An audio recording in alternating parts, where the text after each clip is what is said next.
Midi 14h, Sud Radio, la France dans tous ses états. Et si le prochain président était un roi? Qui veut être roi? Bonjour, c'est moi, c'est Philippe Poutou. Il est le roi du Nord.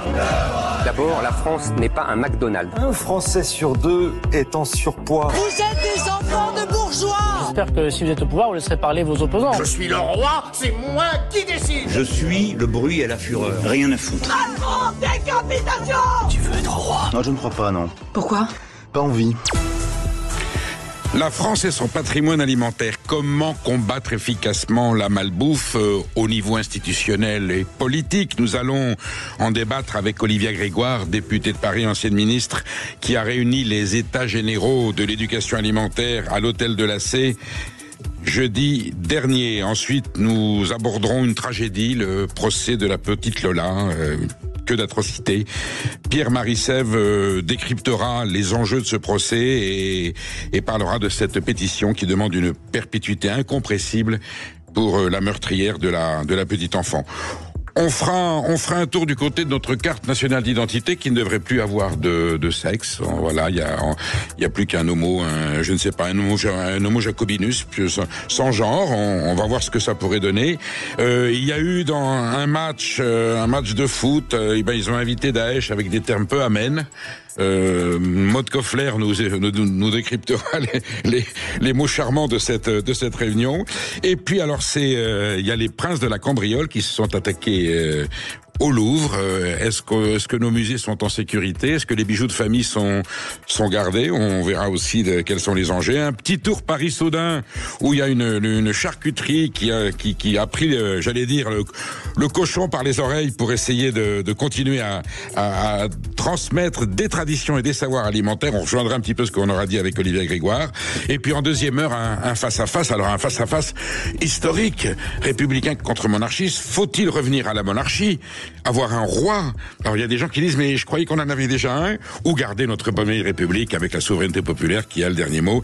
Voilà, nous serons avec Paul Melun et Philippe Viguier-Desplaces pour débattre de ce grand enjeu institutionnel. Sud Radio, la France dans tous ses états, l'humeur de Perico. Alors je voudrais juste parler en des termes peu amènes sur deux sujets qui n'ont rien à voir.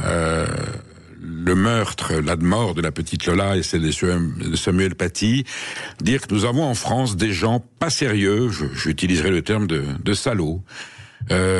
J'attaque pas les personnes, j'attaque la fonction, qui n'ont pas fait leur boulot, qui n'ont pas fait leur travail, qui n'ont pas assuré la responsabilité. Cette petite gamine, normalement, n'aurait pas dû mourir puisque son assassine n'aurait pas dû se trouver en France et voilà, le processus fait que et les institutions, est-ce que c'est un laxisme, est-ce que c'est une insouciance, est-ce que c'est une malveillance? On sait qu'il y a des associations qui protègent beaucoup les OQTF en disant attention, faut pas les expulser. Eh bien le bilan est absolument épouvantable. C'est une des pires tragédies humaines qui soit arrivée depuis quelque temps et nous célébrions il y a quelques jours la décapitation de Samuel Paty. Là aussi, je pense que le militant islamiste, le forcené, le taré, qui a assassiné ce formidable professeur n'aurait pas non plus dû se trouver à cet endroit-là ou en l'état de pouvoir sévir lorsqu'il a commis son crime. Et je me demande tout simplement, je crois en l'État, je crois en la République, heureusement, mais ce sont des failles qui sont récurrentes, de plus en plus nombreuses, et on aimerait bien un jour savoir si on peut se donner les moyens, courageusement, efficacement, de faire en sorte que ni la petite Lola, ni Samuel Paty ne puissent être, j'allais dire, les situations se retrouver à l'avenir. Est-ce qu'on peut se protéger contre ce genre de barbarie et de monstruosité? On en parlera tout à l'heure avec Pierre-Marie Sève à 12h45. Mais d'abord, un tout autre sujet. Comment vous nourrissez-vous? Succombez-vous aux facilités de la malbouffe? Dites-le au 0826 300 300. Restez bien avec nous, à tout de suite. Sud Radio. La montagne est belle. Déjà, le grand Jean Ferrat, dans sa chanson La Montagne, a abordé cette thématique, le poulet aux hormones, qui a été le symbole de la malbouffe.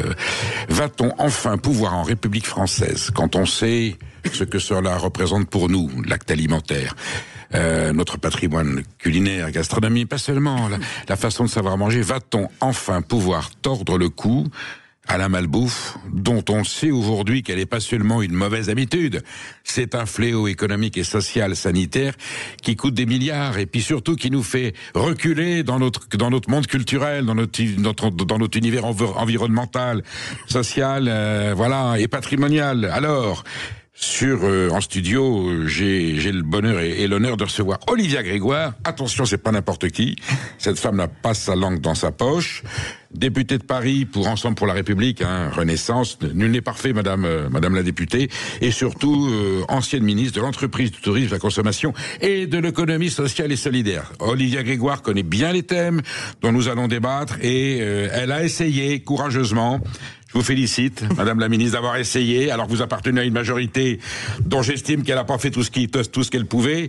Rappelons qu'il y a eu les États généraux de l'alimentation en 2017, un discours exceptionnel du président de la République le 11 octobre 2017, on va en parler. Il y a eu une loi Egalim 1, elle était tellement pas bien qu'il a fallu en faire une deuxième, une troisième. Bon, maintenant c'est vous qui prenez la vache normande ou le taureau de Camargue par les cornes. Vous avez réuni les États généraux de l'éducation alimentaire à l'hôtel de l'AC, la présidence de l'Assemblée nationale, avec, j'allais dire, un aréopage de compétences de tous les qui se sont réunis ce jour-là. J'étais là pour savoir comment on pouvait mieux s'en sortir, et vous êtes là engagé dans ce combat contre la malbouffe. Je résume comme ça, c'est plus subtil que ça. Voilà. Qu'est-ce qui vous a pris, femme politique que vous êtes, de vous consacrer à ce sujet-là en particulier? Bonjour à tous et merci de m'inviter. Qu'est-ce qui m'a pris? Bon, d'abord, ça vous étonnera pas, je suis pas totalement de votre avis, c'est le charme du débat. J'espère bien. Moi, je crois qu'on a un président de la République, Emmanuel Macron, qui depuis des années, chacun a ses forces et ses faiblesses, mais qui en tout cas n'a pas failli sur l'enjeu gastronomie et culinaire, et n'a pas failli non plus sur l'enjeu de la juste rémunération de nos producteurs agricoles. J'en ferai pas 10 minutes, mais je veux quand même rappeler que sans la loi Egalim, il y avait la possibilité, surtout pour les producteurs, de se faire acheter leurs produits à perte. Il a fallu la refaire. Oui, cher Perico, vous êtes un homme honnête. Quand on fait une loi, c'est que la première était... Elle est compliquée, cette loi. Oui, je veux bien. N'empêche que le seuil de revente à perte, sauf erreur de ma part, ça n'existait pas avant. C'est peut-être pas parfait, mais il faut l'améliorer. Mais en réalité, faire en sorte que les industriels et les distributeurs n'achètent pas en deçà du prix de production à nos agriculteurs, c'était quand même la base. C'était le principe. Quand on voyait les agriculteurs, ils n'ont pas tous bénéficié à l'heure qu'il est du phénomène. Enfin, voilà. Qu'est-ce qui m'a pris pour vous répondre? Il m'a pris que, d'abord, j'aime la bonne bouffe. On a le droit d'être député de Paris et d'avoir en partie des racines bretonnes, d'avoir vécu au Pays Basque et d'aimer notre pays et ses fromages et sa gastronomie. Mais même à Paris, je l'aime viscéralement et je l'aime depuis toujours. Et en réalité, lorsque j'ai servi au sein du gouvernement pendant quelques années, notamment les entreprises et la consommation, vous vous souvenez, 2022-2023, la guerre en Ukraine éclate et nous avons une énorme augmentation de l'inflation alimentaire. Et nous avons une réalité dans les grandes et moyennes surfaces de ce pays que j'appelle à ce moment-là la double peine. Je me rends compte qu'énormément de personnes les plus modestes achètent des aliments ultra transformés. D'ailleurs, croissance de l'achat des nuggets, il faut être précis, de plus de 12% depuis à peu près 2022. Croissance de l'achat de chips et autres denrées de grignotage, plus 5%. Et je me rends compte que c'est la double peine. C'est-à-dire que ces personnes achètent de l'ultra transformé, qui, comme il est très transformé, a demandé beaucoup d'énergie et se fait donc frapper d'une inflation alimentaire plus forte que les produits bruts. Et je me dis, c'est quand même terrible de voir dans ce moment de difficulté où le prix de nos courses augmente, les plus fragiles d'entre nous manger des trucs mauvais, pour le dire simplement et poliment, et manger des trucs qui, en plus, coûtent beaucoup plus cher qu'auparavant. Et donc je me suis dit, et à l'époque ça avait fait une polémique, mais la polémique est parfois salutaire, la preuve. Ça avait fait une polémique, j'ai eu un échange avec des lecteurs dans une presse quotidienne régionale, et je dis à ce moment-là, dans les échanges, peut-être qu'il faudrait aussi réapprendre la base, du bon sens, populaire ou paysan. Tout à fait. Réapprendre à cuisiner une salade, un sandwich, un bourguignon, un parmentier avec les restes de la semaine, pour aussi essayer de faire diminuer la facture de l'alimentation, manger bon et pas plus cher. Et là, je prends une polémique, cher Perico, pleine balle avec un média qui dit Olivia Grégoire a décidé de mettre en place des cours de cuisine à l'école pour faire baisser l'inflation alimentaire. On peut le citer, hein. Non, parce que moi je suis une nana positive. Olivia Grégoire, on est dans le débat, on n'est pas dans le dénigrement, mais errare humanum est, sed perseverare diabolicum, et j'espère qu'ils ne persévéreront pas. Et à ce moment-là, j'appelle la rédaction et je leur dis mais j'ai jamais dit ça. Je dis juste un truc qui me paraît simple. Est-ce qu'il serait pas bien de réapprendre à nos gamins, comme nous on a pu l'apprendre ou nos parents, ce que sont des courgettes, des fenouilles, quand est-ce qu'elles poussent, quand est-ce qu'on peut les manger, et soyons fous, comment on fait pour les manger. Et c'est né comme ça. Et donc, d'abord, je me suis rendu compte, heureusement, et ça c'est la deuxième bonne nouvelle, que j'étais pas du tout la première à y penser. Et donc, je me suis dit, en cette rentrée un peu morose, pour pas dire compliquée, et si je faisais quelque chose de positif, Perico Légas, et si je rassemblais au sein de l'Assemblée nationale toutes ces associations, tous ces élus, tous ces enragés de la bonne bouffe dont vous êtes, tous ces journalistes, tous ces bénévoles. Plus de 300 personnes sont venues pour dire nous on est engagés partout en France, en Occitanie, en Bretagne, dans le Nord, dans le Grand Est, dans les écoles, pour faire apprendre à nos gamins la base de l'alimentation. Donc je me suis dit, en fait il y a énormément d'initiatives dans ce pays, rassemblons les gens qui font plutôt que ceux qui causent, et mon job, poser un cadre autour de ces initiatives, poser une proposition de loi que je suis en train de finaliser, qui sera déposée à la fin du mois d'octobre, pour rendre l'éducation à l'alimentation obligatoire à l'école. L'oignon fait la force, comme disait le cardinal Mazarin avec son accent italien. Oui, Olivia Grégoire, je suis d'accord, vous posez le problème et vous le faites courageusement, je le redis. L'instruction civique, qui a un peu disparu de notre enseignement scolaire, apprend à se comporter en citoyen. Qu'est-ce que sont les institutions, comment voter, voilà. L'instruction civique doit aujourd'hui être complétée par une instruction, j'allais dire à la consommation, une instruction alimentaire, dont il y a des projets qui existent depuis longtemps, l'Institut français du goût, les classes du goût, depuis 74. Il faut aujourd'hui plus que jamais, mais carrément, là vous parlez du stade de la transformation des produits, un peu de cuisine, un peu de culture, un peu de culture culinaire, mais en deçà de cela, c'est au niveau du solfège, réapprendre aux jeunes enfants, à partir du primaire, ce que c'est que l'acte alimentaire, la distinction entre les différentes saveurs, les produits, les origines, de façon à ce que notre patrimoine alimentaire agricole, les agriculteurs souffrent, ils sont à la ruine pour certains. Ils ne vendront pas leurs produits s'il n'y a pas une demande. Et il n'y aura pas de demande efficace s'il n'y a pas une connaissance, un savoir du consommateur pour faire la distinction entre ce qui lui fait du bien, à lui, à sa santé, au pays, aux paysans. J'allais dire même à l'Europe, et sinon satisfaire les intérêts financiers de l'agro-industrie et de la grande distribution, dont on a besoin. Mais est-ce qu'on peut introduire un peu d'éthique dans cette façon de se nourrir aujourd'hui en France ? C'est tout l'objectif. Nom de Dieu. Former, et vous l'avez dit, bien sûr les futurs mangeurs, parce que c'est bien joli d'avoir des très grands chefs, d'avoir cette culture culinaire, d'avoir... Qui viendra... Ça c'est la charrue. Voilà. Mais il y a la charrue, il y a les... Vous l'avez très bien. Il nous faut les bœufs, et il nous faut aussi former les futurs consommateurs. Je vous écoutais juste avant, c'était passionnant, Garbure et Castelnaudary et autres cassoulet.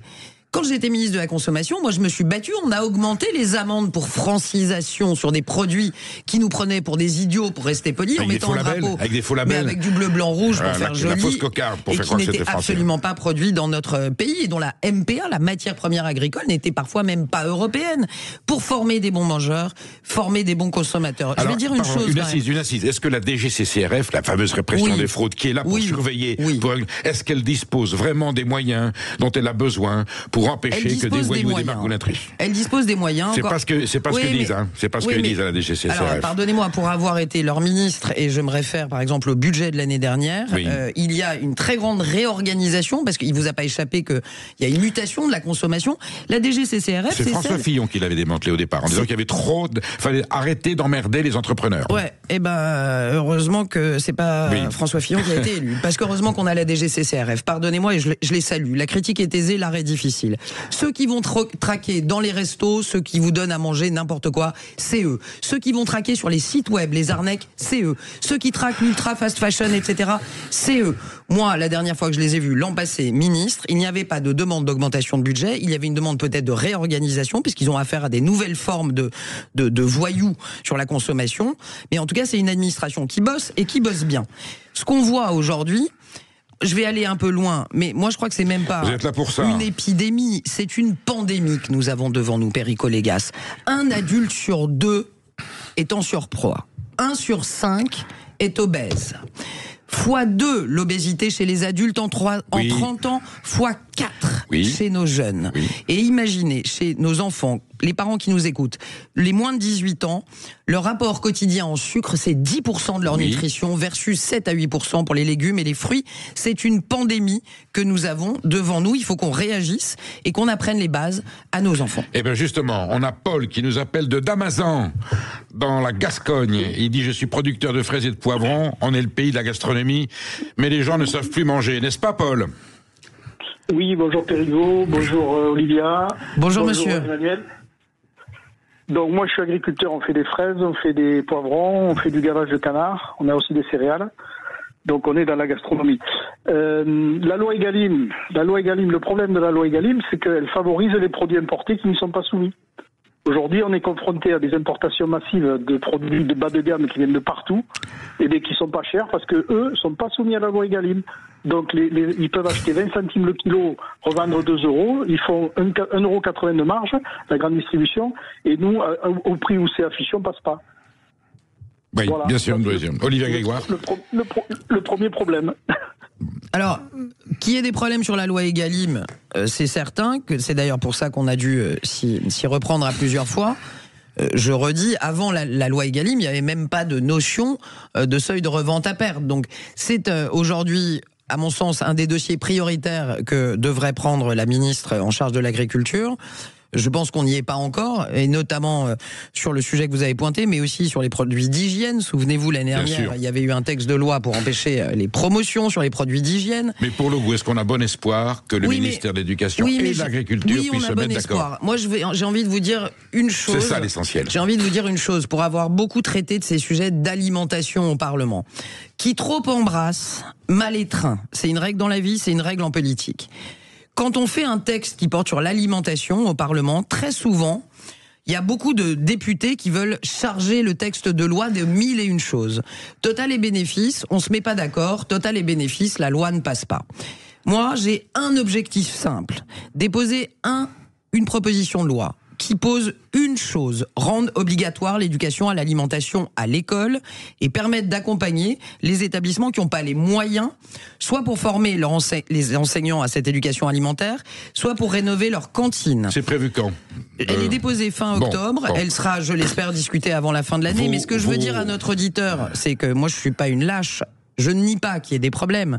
Je dis que ça n'est pas dans une petite proposition de loi que je vais porter qu'on va pouvoir résoudre tous ces problèmes. Et je dis, de grâce, ne mélangeons pas tout. Vous voyez, j'ai parlé avec des assos, il y a le sujet aussi de la publicité pour l'alimentation très gras, très sucré à destination des enfants. C'est aussi un sujet. Si on met 14 objectifs dans un même texte de loi, aujourd'hui, vu la configuration du Parlement, ça ne passe pas. Nous sommes d'accord. Moi, j'ai un objectif, je veux que ça passe.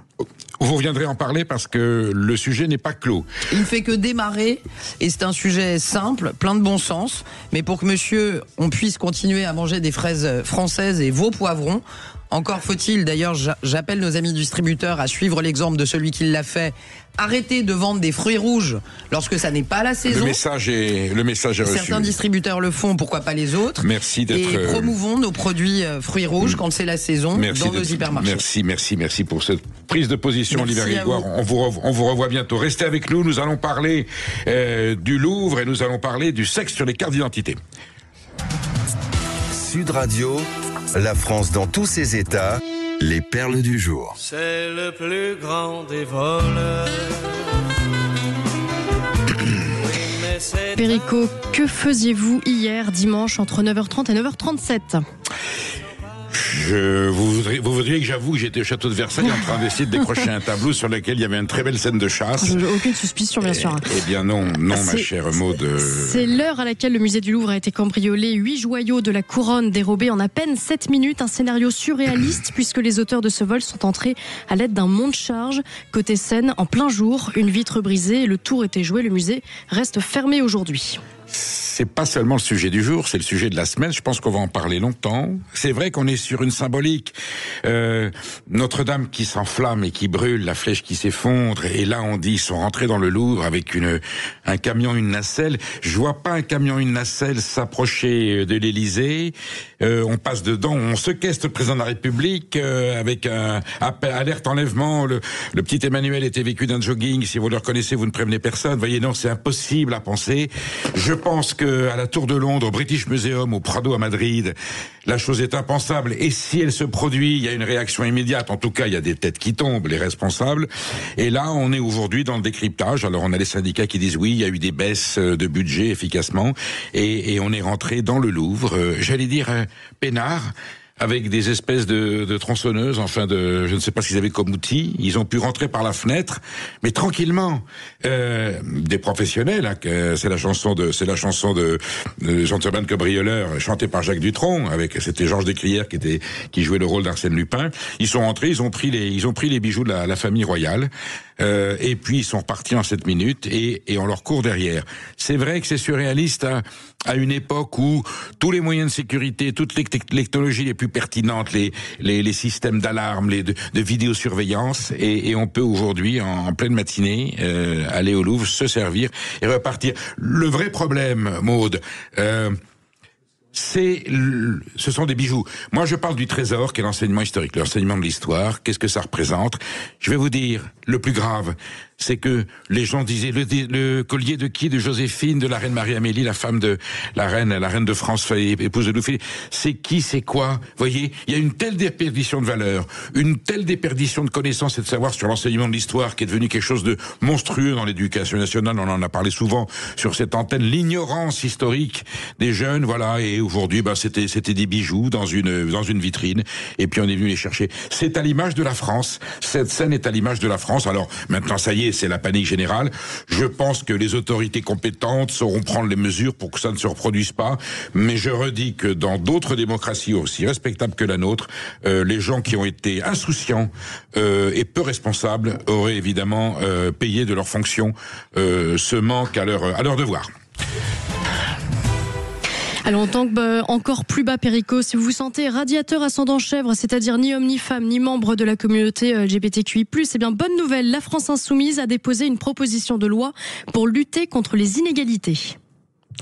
Alors oui, c'est un député de la France Insoumise qui considère que le fait de mentionner le sexe, c'est, je crois, F et M, féminin Absolument. Et masculin. J'ai vérifié sur notre carte avant de venir. Il y avait quoi sur la vôtre, juste M, comme ça j'espère. Non, mais j'espère qu'il correspond à la réalité. C'est un reste, une anomalie du Code civil napoléonien, qui risque de créer une discrimination parce que si on est homme et si on est femme, eh bien, au moment de demander un emploi ou d'avoir une démarche administrative, on peut être discriminé en fonction de son sexe. Et je vous propose d'écouter peut-être ce que disait justement Jean-François Coulombe, député de la France Insoumise, ce matin sur Sud Radio dans la matinale de Jean-François Guilly.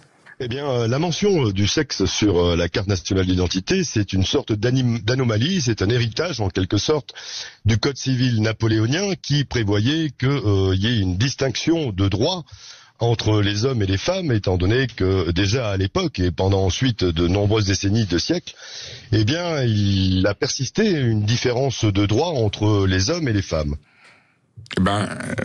Oui. Espérons. Et d'ailleurs, c'est curieux. Moi, je prends le contraire. C'est parce qu'on sait si c'est une femme ou si c'est un homme, que peut-être on prendra conscience qu'il y a des mesures particulières à prendre, une considération à avoir envers cette citoyenne ou ce citoyen, et qu'on a besoin de savoir exactement quelle est la réalité de l'état civil. C'est hallucinant. Je ne vois pas exactement où on va en venir. Ça veut dire que le transgenre ou le non-binaire serait la référence d'état civil adoptée par la République. On serait dans la neutralité de genre, on aurait un seul être humain sans aucune distinction. Or, c'est justement notre particularité d'hommes et de femmes qui fait que nous sommes des citoyens et qui agissons d'une certaine façon. Et notre responsabilité civile vis-à-vis de la citoyenneté, vis-à-vis de la République, vis-à-vis de l'institution, elle est aussi parce que nous nous comportons en hommes ou en femmes, mais pas sur des critères de supériorité ou d'infériorité. C'est parce que il y a justement des attributions précises. Je vois pas comment on peut gommer tout ça. C'est le principe de la famille. C'est le principe de la famille. Alors, il y avait une formule épouvantable sous le régime de Vichy. Travail, famille, patrie. Alors là, on va zigouiller la famille, plus de famille. Zigouillons le travail, qui est une source de discrimination. il y a des boulots qui discriminent, des formes de travail qui pénalisent des gens, et puis supprimons la patrie, parce que la patrie c'est un concept nationaliste finalement on est dans la conscience qu'on est différent des autres, et la patrie c'est la guerre, donc supprimons ça. C'est extraordinaire. Je vois pas où ils veulent en venir, franchement. Alors il y a l'âge, vous vous rendez compte, il y a l'âge sur la carte d'identité. Donc à partir d'un certain âge, attention, ça peut être un vieux con, ou alors si c'est trop tôt, ça peut être un sale jeune, c'est très dangereux. Donc alors supprimons la carte d'identité, supprimons l'identité, supprimons la République française. Je suis sûr que si on creuse bien la République française, il y a des critères qui sont sujets à caution et qui justifieraient qu'on supprime la République française. La France elle-même, si j'y pense bien, la France, elle n'a pas un passé toujours glorieux. Il y a eu la colonisation, il y a eu les guerres de religion, moi je sais pas, faudrait supprimer tout ça. Allons au Groenland, avec une peau d'ours, vivons dans des igloo. Ne leur donnez pas des idées, Perico. Non mais on va finir comme ça, à sucer des glaçons. C'est pas mal. Moi je veux bien. Alors si c'est ça que veut la France insoumise, c'est leur droit. Et je donnerai ma vie en bon voltairien pour que ces gens puissent continuer à exprimer leur opinion politique. Alors, ma chère Maud, il y a eu un match de foot. Vous allez me rappeler contre qui c'était? C'était Olympique Lyonnais contre Nice, Olympique Lyonnais, absolument. Et nos essais Nice, ils ont voulu faire un rappel à la tragédie du 14 juillet 2016. A été interrompu à cause de ces chants, de ces cris. Ça s'est passé. Une certaine formule. Oh, oui, alors je vais vous la donner. Ça s'est passé à la 86e minute du match de football dont on parle. Ce samedi, les supporters ont entonné un chant hostile envers l'État islamique. Je cite, Daesh, on t'encule. Pourquoi ? Eh bien, pardon pour les auditeurs, on était obligé de vous citer la citation dans sa version originale. Oui, bien pour rendre hommage aux 86 victimes de l'attentat du 14 juillet 2016 perpétré sur la promenade des Anglais et revendiqué par l'organisation terroriste. Mais l'arbitre Jérôme Brizard, ne comprenant visiblement pas le message envoyé par les supporters des Aiglons, a décidé d'interrompre le match pour propos injurieux, pour homophobie plus précisément. Écoutez les réactions du public et des commentateurs. Pour prendre ce ballon mais qui est tombé la sur de 86e minute et hommage aux victimes. Ah ouais, non mais là il se trompe, Jérôme Brizard. Non mais là il sait pas, c'est pas l'adresse du joueur. Oui, il y a des insultes qui tombent des tribunes, mais les insultes, elles sont pour ceux qui ont pris un 14 juillet l'innommable. Donc là, il se trompe, Jérôme Brizard, il connaît pas Ils vont lui expliquer. Il explique au Klaus, il explique, et Dante aussi. Voilà, alors le speaker gêné a été obligé d'appeler à éviter ces chants en tribune. Après la rencontre, l'arbitre a quand même présenté ses excuses, nous raconte l'équipe, reconnaissant qu'il ignorait le contexte dans lequel s'inscrivait ce chant. Écoutez, ma chère Maud, je ne pense pas que les terrains de foot, où on peut exprimer sa ferveur, éventuellement sa colère, sa joie, je ne pense pas que ce soit le cadre aujourd'hui en République française où on doit exprimer des opinions aussi sensibles. J'oublierai jamais ce match de foot France-Algérie, alors que Lionel Jospin était Premier ministre, où les supporters français sont descendus parce que l'Algérie était en train de perdre. Ça a lancé, j'allais dire, une polémique qui n'est toujours pas close. Voilà. Et aujourd'hui, on récupère le terrain de foot pour manifester des sensibilités ou des opinions politiques de façon inappropriée. Je fais même allusion à ce match dans le Nord, où vous vous souvenez, on avait traité gens du Nord pédophiles, consanguins et alcooliques. Voilà, c'est dommage. Ce sont des mœurs quelquefois de certains supporters.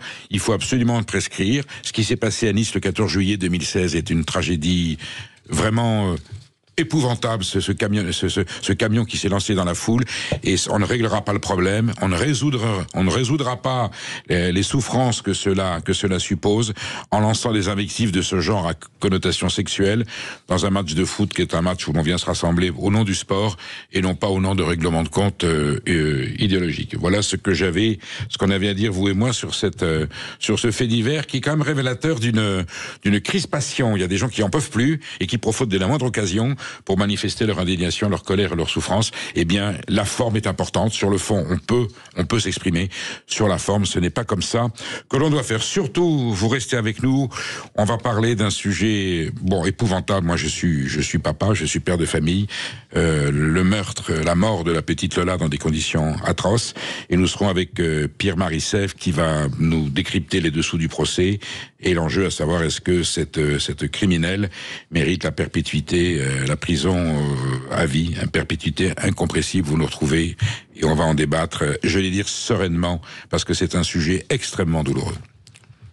Mais d'abord, Perico Légas, la chronique On ne lâche rien avec notre invité aujourd'hui, Olivier Pro, président des charcuteries Issoul-du-Noise, que vous connaissez, je crois. Bien sûr, à Issoudun, sous-préfecture de l'Indre, en cœur du Berry, je connais cette ville parce qu'il y a un restaurant connu, et la rue de la République est sinistrée, il n'y a que des commerces qui sont à vendre, vendus ou fermés, mais il y a les charcuteries Issoul-du-Noise, Issoudun, et les traditions culinaires du Berry sont préservées par c'est une société, c'est un artisan à grande échelle. Racontez-nous comment vous avez sauvé ou comment vous êtes en train de porter haut les couleurs de la charcuterie Issoul-du-Noise. Bonjour Monsieur Légas. Bonjour. J'ai repris la société il y a 1 an et demi, une société qui a 25 ans d'antériorité. Qui comportait 17 salariés, qui aujourd'hui en comporte une 30aine. Et on essaie de travailler tous les jours pour commercialiser, vendre le plus loin possible nos produits berrichons, nos galettes de pommes de terre, nos pâtés de pommes de terre, nos andouillettes au reuilly, enfin tout ce qu'on peut fabriquer avec des AOP, des AOC locales. Et puis bien sûr le pâté berrichon, on appelle également le pâté de Pâques. Voilà, qui est Olivier Pro, vous êtes charcutier artisan vous-même ou non? De formation. Je suis pas artisan, j'ai pas un CAP, mais vous avez des artisans chez vous, je suppose. On a des artisans, on a des gens formés à ce métier-là, oui. Et donc vous préservez le patrimoine culinaire traditionnel, même paysan, parce qu'il y a certains plats qui sont d'origine paysanne. Ça suppose quoi? De la matière première de qualité, une agriculture qui vous fournit les produits de qualité? Ouais, on s'approvisionne principalement aux alentours du site. On trouve pas tout, notamment sur le port où on va un peu plus loin. Mais c'est d'essayer de faire bien, du beau, du bon, avec des ingrédients simples. Il n'y a pas besoin d'aller mettre des artifices partout. Il n'y a pas besoin d'aller trafiquer les matières premières. Quelque chose de bien, de fait façon grand-mère, j'allais dire. Et on peut fabriquer à grande échelle des produits bien faits. Ouais. Et vous avez dans votre équipe des apprentis, des artisans qualifiés. Je veux dire, vous trouvez du personnel parce qu'on sait qu'aujourd'hui dans l'agroalimentaire, il y a un petit problème de vocation. Vous avez l'équipe nécessaire. Alors, on a presque l'équipe nécessaire. C'est notamment compliqué de trouver des jeunes qui n'ont pas de la vocation, qui n'ont pas l'envie. Donc on essaie d'ouvrir, on essaie de parler de nous, on essaie de communiquer pour montrer ce qu'on fait au final. Tout le monde en a besoin. Ça peut être attrayant, ça peut être très intéressant, ça peut permettre de développer des carrières ou d'avancer très vite parce que c'est des métiers qui sont simples. Faut juste avoir envie de travailler, juste envie d'avancer, de s'intéresser à ce qu'on fait. Et on peut aller très loin. Voilà. Donc, par contre, il faut en effet des jeunes qui viennent intégrer nos structures pour pouvoir avancer. Ouais. Bien, merci Olivier Repos pour ce témoignage. Et puis, on n'hésitera pas à goûter les spécialités des charcuteries Issoul-du-Noise. Vous restez avec nous pour parler du procès de la petite Lola. L'affaire Lola vous a forcément touché, choqué. N'hésitez pas à nous en parler au 0826 300 300. On est ensemble jusqu'à 14h. À tout de suite. Sud Radio, la France dans tous ses états, Perico Légas, Maud Koffler. Le procès de Dabia Benkired a débuté vendredi dernier. Cette Algérienne de 27 ans est jugée pour viol, meurtre, acte de torture et de barbarie sur Lola Davier, 12 ans. Les faits ont été commis le 14 octobre 2022 à Paris. 3 ans plus tard, quelles sont les conclusions de l'enquête? Nous sommes au 2e jour du procès et on en parle avec Pierre-Marie Sève, délégué général de l'Institut pour la justice. Bonjour. Bonjour Pierre-Marie Sève, directeur de l'Institut pour la justice. Pouvez-vous me dire en 2 mots déjà qu'est-ce que l'Institut pour la justice? Alors l'Institut pour la justice, c'est une association qui a été créée en 2007 qui vise à réformer accompagnés par des victimes, à réformer le système judiciaire français. On constate, comme 8 Français sur 10, selon les sondages, que la justice est trop laxiste avec les délinquants et les criminels, et que bien souvent, d'ailleurs, elle est beaucoup trop ferme avec les Français honnêtes, par exemple, ceux qui se défendent la nuit chez eux contre des cambrioleurs. Alors là, la justice ne leur fait pas de cadeaux. Et donc, nous, notre but, c'est d'inverser cette inversion, donc de rétablir ce qu'on considère être la justice. Et donc, on fait de la communication, on va au Parlement, on a fait voter au mois de mars l'expulsion automatique pour les trafiquants de drogues étrangers. Donc on essaie de se battre sur tous les fronts pour rétablir une justice digne de ce nom qu'on a eu il y a quelques décennies et que nous n'avons plus aujourd'hui, pourtant que nous méritons tous. Bon, en l'occurrence, il s'agit du meurtre de la petite Lola. C'est une tragédie. Je pense que c'est une affaire qui a traumatisé la France. Quand on utilise la France a peur, là on peut évoquer cette idée, parce que cette petite fille qui est rentrée chez elle tranquillement, qui se fait kidnapper, les attendus du procès, les détails qui sont communiqués sont absolument monstrueux. J'imagine les parents. Je rappelle que le papa est mort de chagrin, hein. Il a replongé dans la boisson, et puis bon, il reste la famille qui est là, qui a les détails. C'est le drame d'un procès, c'est qu'on donne les détails, et on est sur une affaire mais révoltante, stupéfiante quelque part, parce qu'effectivement on se dit que ça n'aurait jamais arrivé. C'est ce que je disais dans mon humeur tout à l'heure. Je pense aux gens qui n'ont pas pris leurs responsabilités. Je pense que c'est le cœur de votre action, de votre engagement. Qu'est-ce qu'il y a de plus, qu'est-ce qu'il y a de plus aberrant dans la mort de la petite Lola? Alors, je vous l'ai dit, nous, l'Institut pour la justice, on travaille depuis 18 ans. Donc, ça fait 18 ans qu'on voit des affaires abominables, des crimes, évidemment. On en voit beaucoup. On accompagne des familles de victimes. On en a vu des dizaines. On a vu beaucoup de trucs horribles, pour tout vous dire. J'imagine. Vous avouez que je pense qu'en 18 ans, on n'a jamais vu une affaire aussi hors norme, aussi abominable et aussi barbare, évidemment, dans les faits qui ont été commis, aussi lourde de sens dans les défaillances de l'État qui ont été commises, et aussi lourde de sens symboliquement, où on a une femme qui a visiblement des problèmes psychiatriques, elle est responsable pénalement, donc ça ne va pas empêcher d'avoir... On va en parler parce que c'est important d'avoir la nuance de responsabilité psychiatrique. Absolument. Elle a certainement. C'est certain que personne de normalement constitué ne peut même imaginer les faits qui ont été commis. Mais donc on a une femme algérienne. Vous connaissez la situation explosive avec l'Algérie, migratoire notamment. Vous avez eu le rapport de Charles Rodwell sur l'accord franco-algérien. Donc de 68, oui, bien sûr. Donc cette Algérienne sous OQTF à qui on a demandé de partir depuis déjà plusieurs mois, qui est toujours là et qui tue une petite Française, parce que c'est la réalité, c'est une petite Française de 12 ans, blonde aux yeux bleus, qui s'est faite tuer par une Algérienne sous OQTF. Pierre-Marie Sève, la petite aurait pu être de n'importe quelle nationalité, n'importe quelle origine. On est d'accord. Alors vous avez vu qu'au cours du procès, on nous dit que justement elle cherchait une petite blonde. Donc je ne veux pas je veux pas rentrer. Non, mais je vois où vous voulez en venir, mais ça aurait pu être une petite, une jeune fille d'origine scandinave, où il y a des blancs chez les Italiens, chez les Espagnols. Bien sûr. Voilà. Bien sûr. Et juridiquement, ça ne tient pas. Juridiquement, c'est un meurtre avec viol sur une mineure. Point barre. Voilà.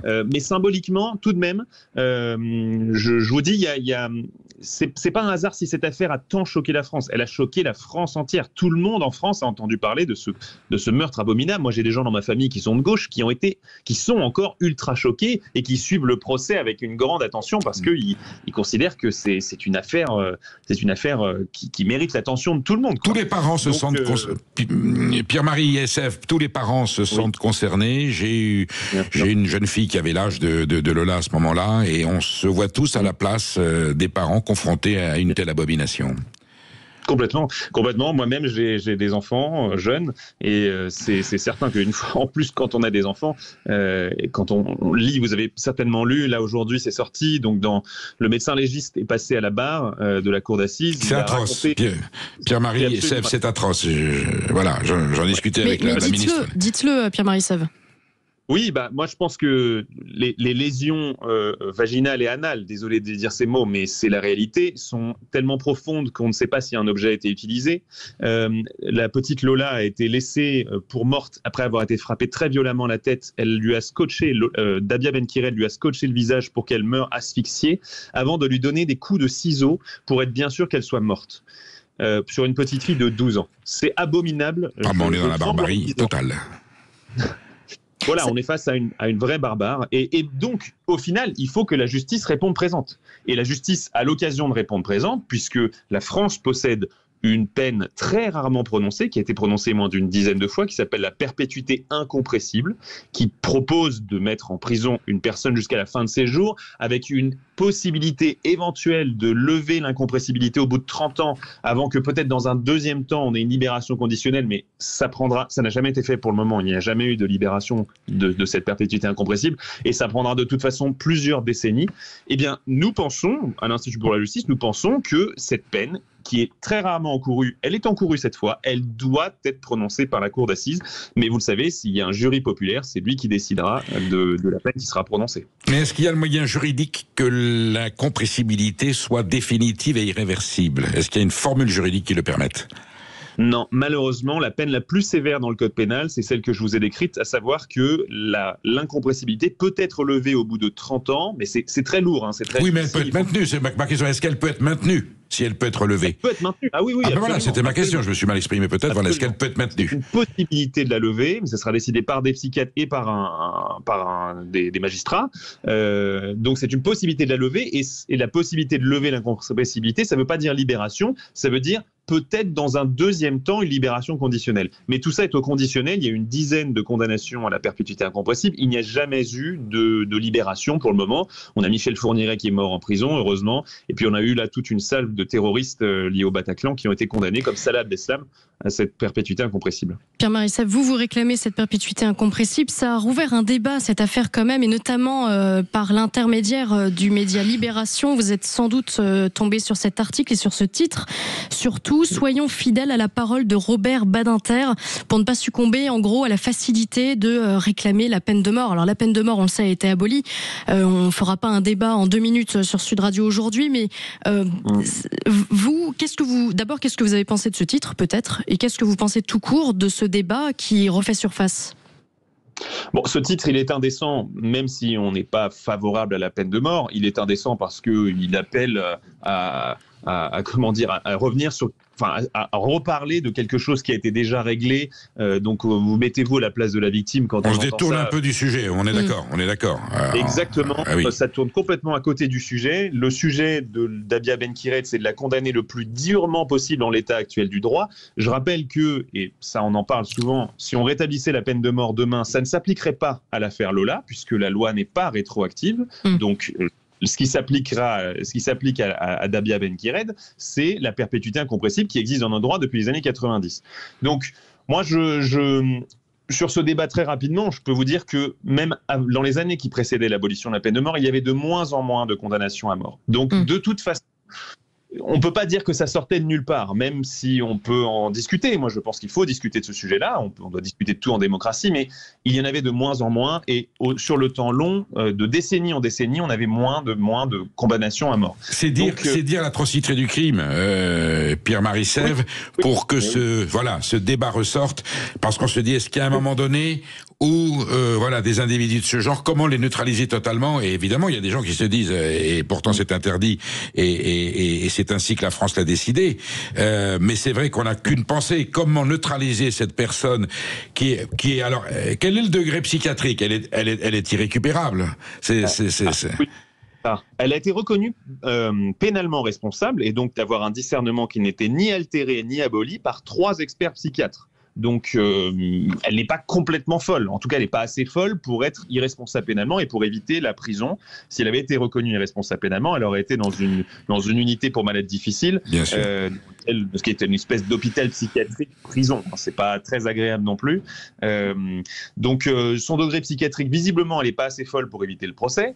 Mais évidemment que quand on voit les faits, personne, je vous l'ai dit, mais je le pense profondément, personne de normalement constitué ne peut même imaginer faire ce qui s'est passé. Nous sommes bien d'accord. Bon, comme on dit, dossier à suivre, et nous n'hésiterons pas à vous recontacter, Pierre-Marie Sèvres, pour avoir la suite des événements. Vous restez avec nous sur Sud Radio, parce que nous allons aborder un tout autre sujet. Faut-il rester en République, ou peut-on envisager de repartir vers la monarchie? Et nous serons avec 2 experts en matière institutionnelle. Politiques qui sont les vôtres, mais vous avez ouvert un débat, vous avez posé les termes d'un débat qui malgré tout passionne les Français, qui est un débat très ancien. On s'est toujours posé la question, j'allais dire, depuis 1793, depuis 1848, depuis 1875, le nombre de fois où on s'est demandé est-ce qu'on rétablit, on rétablit pas. 1940, le pétinisme, est-ce que c'est pas un rétablissement un petit peu d'un début de monarchie? Et puis on va y revenir dans le détail. Est-ce que le général de Gaulle aurait promis ou pas au comte de Paris d'établir la monarchie? Est-ce que lui-même, en 58, dans cette constitution de la Cinquième République, il n'introduit pas quelques notions, j'allais dire, monarchisantes, peut-être ensuite détournées de leur mission par certains présidents de la République, puisqu'on a aujourd'hui une situation où on se dit, mais on est en République, on est en monarchie. Donc vous posez le décor en des termes très précis, dans un duel convivial et cordial. Je ne sais pas si vous étiez amis au vin ou si vous connaissiez. Oui, on était amis, mais on est en désaccord sur beaucoup de sujets. Bien sûr, mais alors vous êtes amis en désaccord. C'est d'ailleurs pour ça qu'on est amis. Ce en quoi vous êtes profondément républicain. Absolument. C'est un débat. C'est la disputation. Oui, mais ça ne veut pas dire que sous la monarchie, on ne peut pas non plus débattre des institutions du pays. Alors, question bateau. Quelle mouche vous a piqué à l'un et à l'autre de vous mettre d'accord à ce moment-là de l'histoire pour faire ce document? Parce que c'est un document que vous avez fait. Oui. En fait, si vous voulez, l'idée de ce livre, Paul Melun et Philippe Villiers-Desplages. Excusez-moi. Oui, vous commencez déjà dans l'hybridation des patronymes. Voilà, je suis dans la synthèse. Je suis pour la synthèse. Vous êtes un homme de la synthèse, voilà, comme Paul François Hollande. Bon.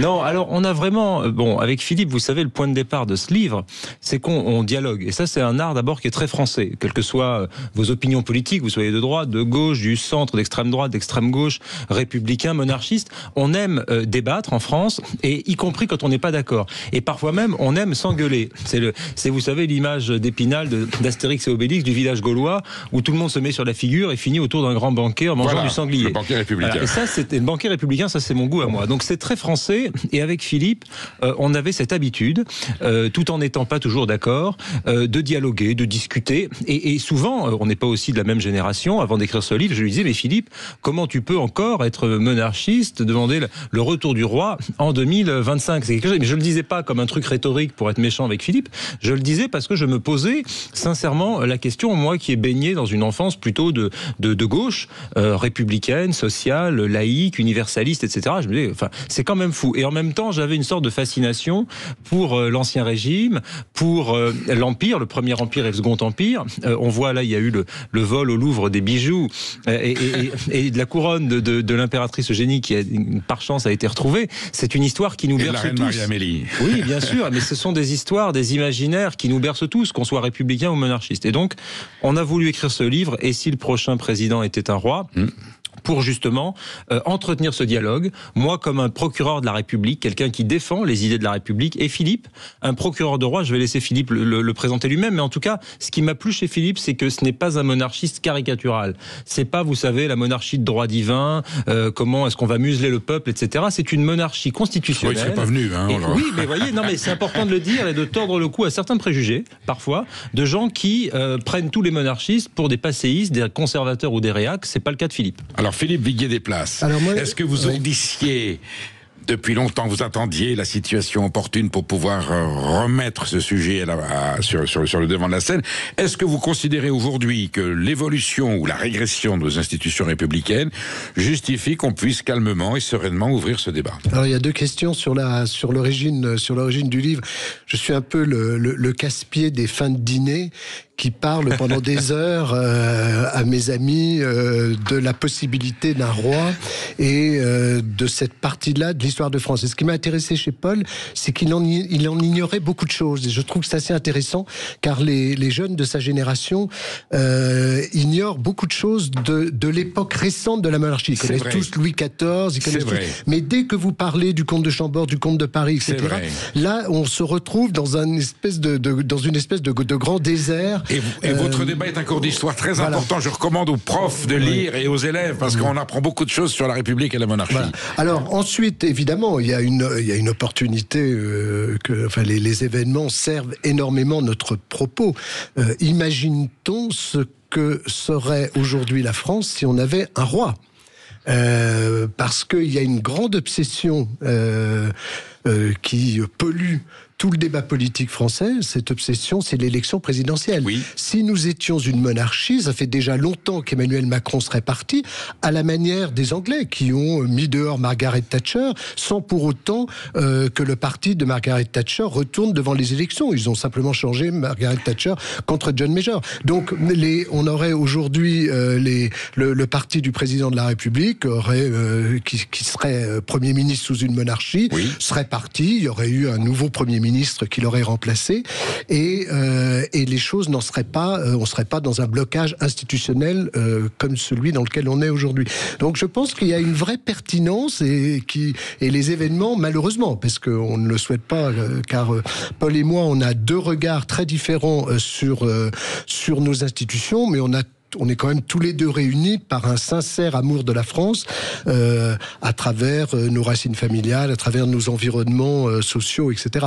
Donc voilà, c'est vrai que c'est très pertinent aujourd'hui de parler de monarchie constitutionnelle. Et quand j'entends les débats politiques à la télévision qui sont très nombreux sur ces thèmes-là, j'ai toujours envie de dire, j'ai toujours envie de prendre la parole, de m'immiscer à l'intérieur du poste de télévision pour dire mais si on avait un roi, mais tout ça n'existerait pas. On aurait peut-être pas un budget équilibré, mais en tout cas on serait pas dans la crise institutionnelle dans laquelle on est aujourd'hui.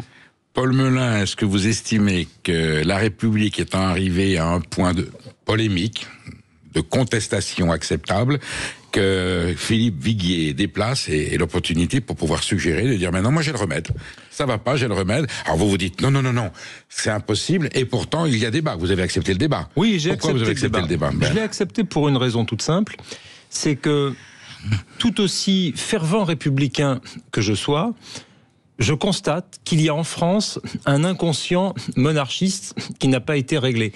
Non pas évidemment dans le fait que demain on va rappeler tel ou tel et qu'on va lui mettre une couronne sur la tête et en faire le roi des Français, mais il y a dès 1958 et dès cette constitution de la Ve République que veulent Debré et De Gaulle, une âme de l'ordre de la monarchie républicaine, quelque chose de l'ordre du sacré. Vous voyez, dans la façon dont on va organiser la République et ses symboles.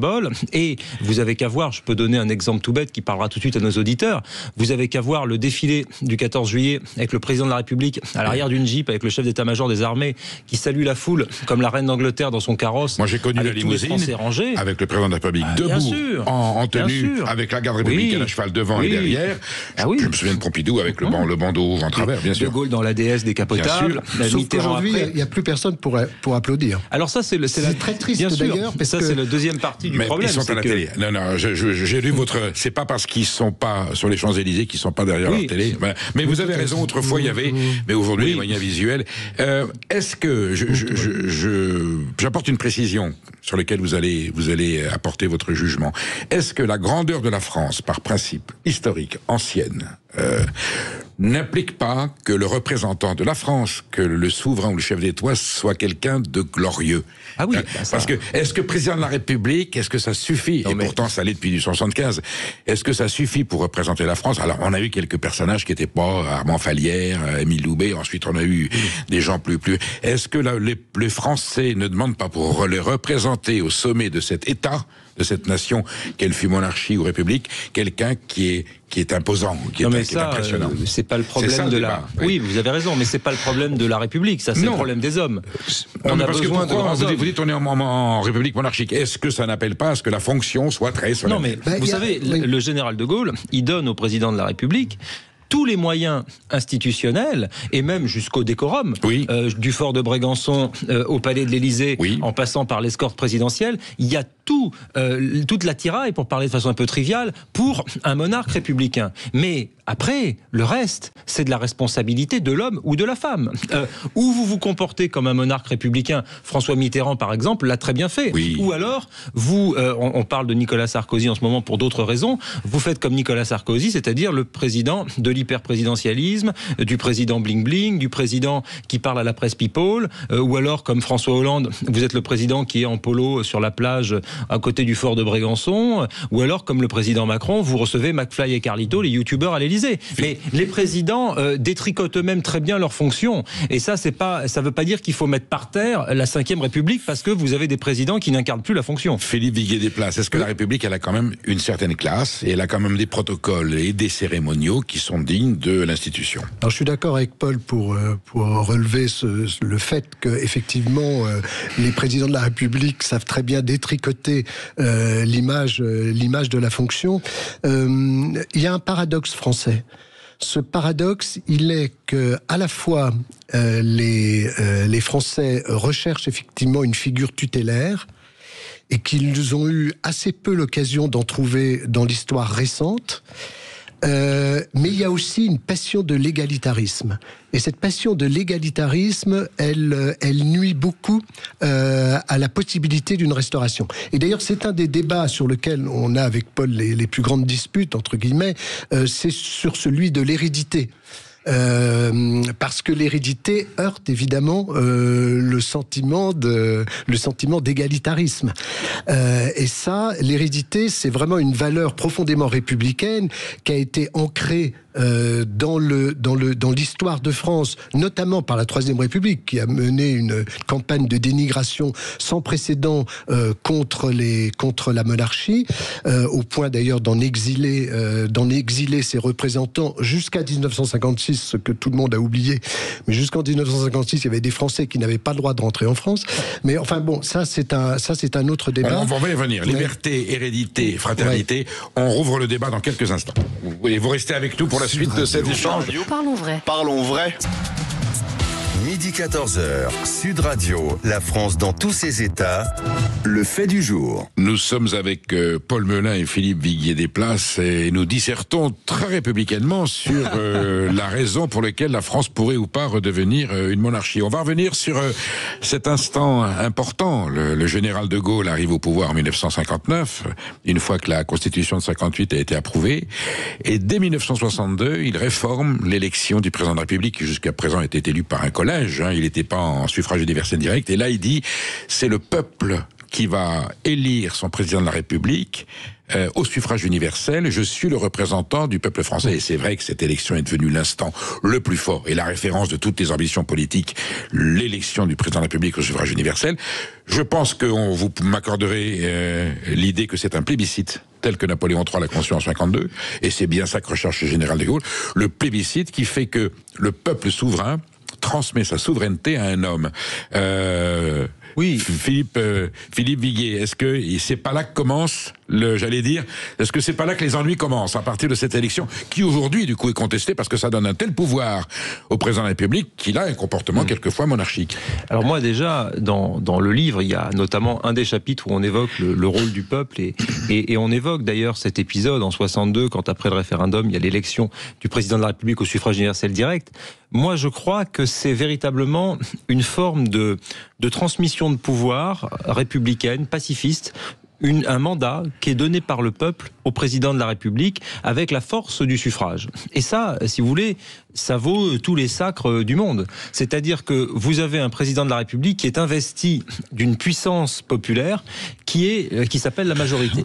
Et donc, ça fait évidemment craindre un certain nombre de gens qui défendent les régimes parlementaires. Vous savez, quand on a des débats avec des politologues allemands, par exemple, ou même britanniques, et qu'on leur dit, nous, on est très fiers, parce que notre président, il est directement élu par le peuple, ils nous prennent pour des fous furieux. Ils nous prennent pour le coup pour des descendants de Napoléon Bonaparte ou de Napoléon III, et ils comprennent pas notre système. Alors c'est le cas au Portugal, mais il n'a pas autant de pouvoir. Oui, mais enfin, c'est pas le cas en Allemagne, c'est pas le cas en Italie, c'est pas le cas en Angleterre.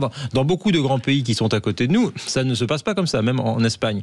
Donc oui, c'est une singularité française, et j'y vois, et c'est là qu'on se rejoint avec Philippe dans notre livre, Et si le prochain président était un roi, c'est là qu'il y a une sorte de, si ce n'est de convergence, en tout cas un lien, c'est-à-dire que il y a dans cette figure investie par une sorte, je reprends votre mot, de plébiscite, le président de la République, ça rejoint l'imaginaire et l'inconscient monarchiste de notre pays, en tout cas dans la puissance que l'on donne à un seul homme ou à une seule femme. Jusqu'à présent, ça n'a été que des hommes. Et ça, je trouve que c'est une survivance de l'Ancien Régime qui est tout à fait précieuse et qui, je crois que la Ve République est équilibrée pour cela, est un équilibre entre la passion populaire et la représentation et la personnification du pouvoir autour d'une personne. Philippe Viguier, des places. Est-ce que vous êtes, j'allais dire, vous avez profité de la faille de l'élection au suffrage universel pour dire, mais écoutez, si on en est là, rétablissons un souverain, un roi.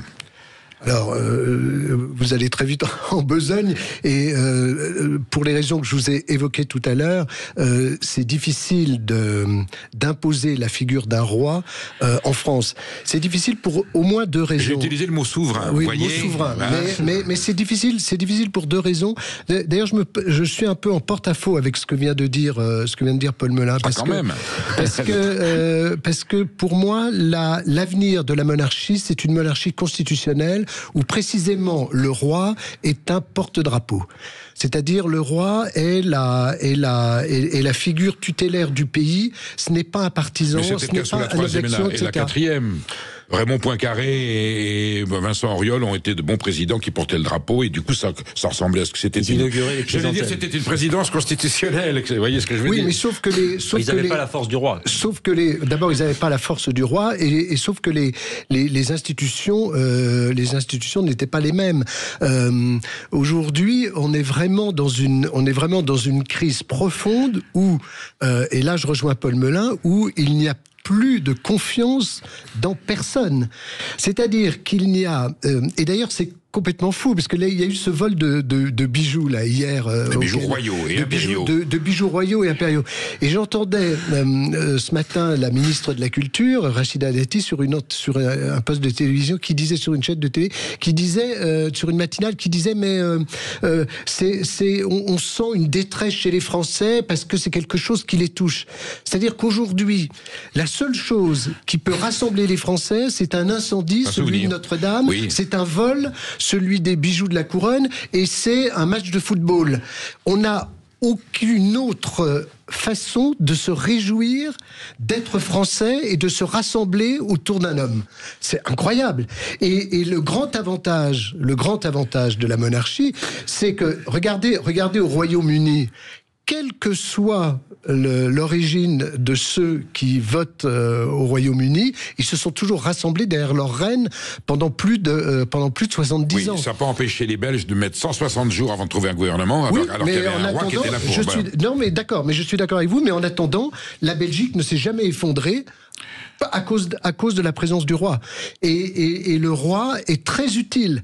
C'est un roi qui a ramené la démocratie en Espagne. C'est pas un homme politique, c'est un roi qui a ramené la démocratie en Espagne. Oui. Je vais vous dire oui parce que c'est un peu plus complexe que ça. Non, oui, enfin, c'est quand même. C'est la famille royale, c'est Don Juan et Juan Carlos. Oui, mais je connais sans doute aussi bien que vous l'histoire de la monarchie espagnole, mais sans l'intuition de ce prince Juan Carlos, il n'y aurait jamais eu de rétablissement de la monarchie. Il n'avait pas été mis là pour ça par Franco, on est bien d'accord. Il avait été mis pour prolonger le régime. Il trahit le franquisme quelque part. Il trahit le franquisme. Il trahit le franquisme, mais il trahit aussi son père, puisque son père lui demande de renoncer à la couronne d'Espagne en lui disant: le prince des Asturies, c'est moi et c'est pas toi, et c'est moi qui dois succéder à Franco et rétablir la démocratie et c'est pas toi. Et il prend ce risque-là, à la fois contre son père, contre le général Franco, mais in fine, il rétablit la démocratie en Espagne.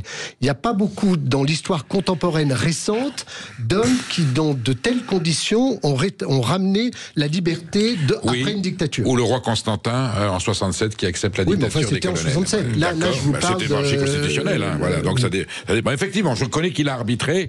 Il a arbitré, même si le 23 février, on a eu un doute sur le 23F, c'est encore autre chose. Mais en Belgique, c'est exactement pareil. Je veux dire, la Belgique aurait pu s'effondrer 20 fois. Et chaque fois, elle est restée droite parce que l'épine dorsale, c'était le roi. Et le roi a maintenu droit un pays fissuré. Qui est allemand d'origine et français, puisqu'il descend aussi de Louis-Philippe. Alors, on va mettre les pieds dans le plat. Paul Melun est d'accord. Moi, je suis d'accord. Ah oui. On fait une expérience. Parlez au conditionnel. Allez, on va dire, on va faire Je vois où vous voulez en venir. On va faire une période probatoire. Puisque aujourd'hui, c'est quoi le thème? Et si on essayait autre chose? Là, on parle de majorité parlementaire. Ouais. Et si on essayait autre chose au sommet de l'État? Paul et moi, on est d'accord. Vous nous mettez qui là? Alors, vous le mettez où d'abord? Vous le mettez à l'Élysée? On reconstruit les Tuileries? Vous le mettez au Louvre? À condition. Alors, moi, je rentre. Mais d'abord, qui? Alors, Donnez-moi le candidat de votre. Puisqu'on vous donne la carte blanche. Justement, la monarchie, chaque fois qu'on en parle, on la résume soit à la querelle des princes, soit à des histoires un peu idiotes, de bijoux, de diadèmes, donnez-moi la formule du choix du candidat. Alors, effectivement, et d'ailleurs, tout à l'heure, vous avez parlé du général de Gaulle. Le général de Gaulle a, il est vrai, à un moment, sans doute eu des hésitations pour rétablir la monarchie. Mais il y a une phrase que rapporte Alain Peyrefitte où le général de Gaulle dit « Oui, mais comment faire ?» Et c'est vrai que c'est toute la question. Je pense qu'aujourd'hui, s'il y avait un rétablissement de la monarchie en France, ce serait par voie référendaire. Un Orléans. D'abord, ce serait institutionnellement un référendum. Ah oui, bien sûr. Non, vous parlez de la voie institutionnelle, évidemment. C'est le peuple souverain qui décide. Alors, après les personnes, écoutez, moi je pense qu'il faut déjà que le futur roi soit quelqu'un qui vive en France. Oui. On est d'accord. Oui. Qu'il soit un descendant de Saint-Louis. Oui. On est d'accord, parce que c'est la légitimité, et en plus le personnage de Saint-Louis est un personnage très fédérateur. Donc, moi, je pencherais beaucoup plus pour le comte de Paris mais il y a aussi. Vous en demandez beaucoup, Saint-Louis. Mais il y a aussi le prince Napoléon. Alors, oui. Qui n'est pas inintéressant. Mais qui ne descend pas de Saint-Louis, enfin. Il descend de Saint-Louis très indirectement. Vous avez raison. Pas indirectement, mais par sa mère. Ah, par sa mère, bien sûr, oui. Sa mère est une Bourbon-Sicile.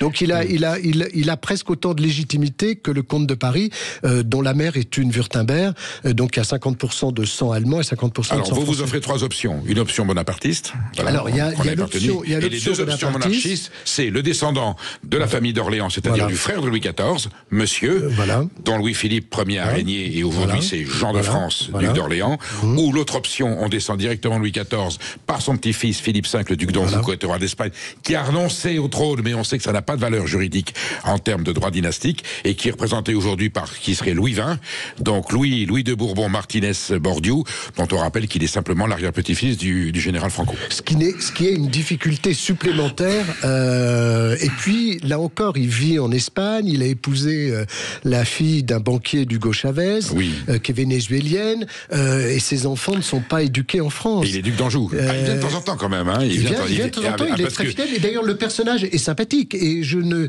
nie pas qu'il ait une volonté farouche d'aider la France. Mais... il manque quand même cette appétence et cette présence sur le sol national. Même s'il y a encore des légitimistes en France, c'est-à-dire des gens qui sont arrêtés à Charles X et qui ont refusé que Louis-Philippe, parce que Louis-Philippe est le fils de Philippe Égalité, qui a voté la mort du roi Louis XVI. On reprend ce débat, Philippe Viguier. Je vais vous demander, Paul Melun, pardon, je vais vous demander à choisir s'il fallait un roi, quelle gueule il aurait. Voilà. Je vois. Perico Légas, Maud Koffler. Nous sommes avec Paul Melun et Philippe Viguier des Places. Alors, on le fait de façon très cordiale, mais on a de vraies hésitations, de vraies interrogations sur l'avenir de la République. Est-ce qu'il faut monarchiser un petit peu une République qui l'est déjà par certains aspects, ou rester, très très fièrement et très strictement sur la République du peuple français qui décide et pas de roi. Paul Melun, tout à l'heure, nous évoquions les options possibles si la République devait redevenir une monarchie. On est parti du principe que vous et moi, on était prêts à faire l'expérience. Oui, on a été sympa ce midi. Imaginez qu'on soit là, vous verriez qui, ou vous pouvez dire, moi je vois personne. Écoutez, non, moi après je suis pas dans des querelles de chapelle, non. Puis en plus, alors moi pour le coup je pourrais le faire parce que je suis pas jugé parti. À part Philippe, j'ai assez peu d'amis monarchistes et il faut dire que c'est une espèce en voie de disparition en France, même s'il y a toujours des adeptes. Mais moi j'ai pas de, si vous voulez, le lecteur de l'histoire de France que je suis tendrait pour vous dire qu'il faut un descendant de Saint-Louis et donc que le prince d'Orléans est probablement le plus légitime si on parle du point de vue historique, puisque moi je m'intéresse à l'histoire. Pourquoi je pense que d'un point de vue historique, c'est plutôt logique. Parce que c'est une expression dans la monarchie française. Oui. On dit que tous les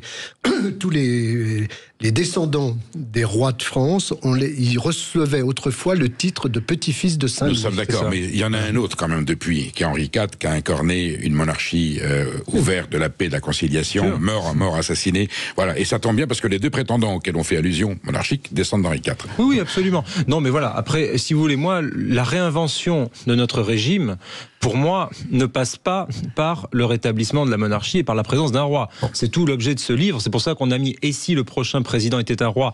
avec un point d'interrogation et qu'on a sous-titré notre livre « Un match pour la démocratie ». C'est bien qu'il y a un match entre Philippe et moi et que moi je considère qu'il y a dans la réinvention de la République un certain nombre de choses qui peuvent être faites. Et je trouve que ce qu'il y a de plus intéressant dans la monarchie, finalement, est dans le passé et dans le rétroviseur. C'est-à-dire que c'est véritablement l'inconscient monarchiste, l'inconscient de l'Ancien Régime, qui a un intérêt en France dans la façon dont ça nous a permis d'ériger nos institutions, notre régime, etc. Et quand vous voyez, on parlait tout à l'heure de Notre-Dame de Paris, où on parlait des bijoux de la couronne ou des bijoux du Second Empire. Il y a très probablement dans beaucoup de nos compatriotes, y compris des compatriotes de gauche, y compris des compatriotes républicains de droite, une forme, si ce n'est de nostalgie, en tout cas d'amour pour sa patrie, dont l'Ancien Régime en fait partie. Vous savez, quand vous entendez Jean-Luc Mélenchon, par exemple, qui vous dit qu'en gros, la France a commencé en 1789, c'est à ne rien comprendre à la France. La France n'a pas commencé en 1789, elle a commencé bien avant, et moi, je prends tout dans la France, même si je suis un homme plutôt de gauche et un républicain. Donc, je pense qu'il y a un vrai enjeu d'éducation populaire aussi à travers notre livre, qui consiste à faire un voyage dans l'histoire, à inviter notre lecteur à découvrir un certain pan de notre histoire. Et ce pan de l'histoire, c'est la République récente, et c'est aussi la monarchie.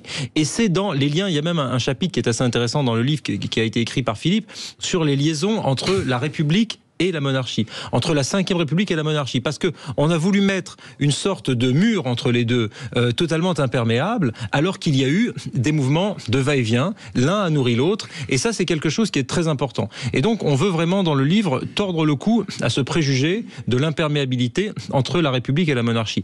Et puis ensuite, il vous aura pas échappé qu'aujourd'hui, avec les troubles gouvernementaux que l'on connaît, Sébastien Lecornu 1, Sébastien Lecornu 2, peut-être bientôt 3, peut-être bientôt 4, peut-être bientôt 5. Ça existe aussi en monarchie constitutionnelle. On est dans une valse des ministères qui nous rappelle la 4ème République et qu'il convient de solutionner. Est-ce que la monarchie serait une solution pour solutionner ça? Je ne sais pas. Toujours est-il que cette République, elle souffre, pas par une crise de régime, mais j'y reviens tout à l'heure avec notre question sur les grands hommes et sur les hommes politiques. Moi, je pense que c'est notre classe politique qui n'est pas au niveau du costume qui a été laissé par le général de Gaulle. Et que c'est ça le problème aujourd'hui. Comment est-ce qu'on fait pour avoir une classe politique qui écoute les citoyens, qui utilise des mécanismes de démocratie directe, le référendum par exemple, une république qui serait populaire, qui serait enracinée, y compris dans les provinces, y compris dans les territoires ruraux qui sont des délaissés. Et ça, c'est tout un tas de sujets qu'on aborde dans le livre. On aborde la question de la culture, on aborde la question des provinces et de la ruralité, qui est un sujet très important, pas au titre de la féodalité comme jadis, mais au titre des régions. Et moi, je crois que la France, c'est tout ça. C'est un panorama complet. Et ça, c'est véritablement le défi aujourd'hui. Et je ne crains que certains de notre classe politique n'aient pas en tête cela. Philippe Viguier, sincèrement, vous imaginez que la crise de régime soit telle que les Français sont disposés à changer d'institution.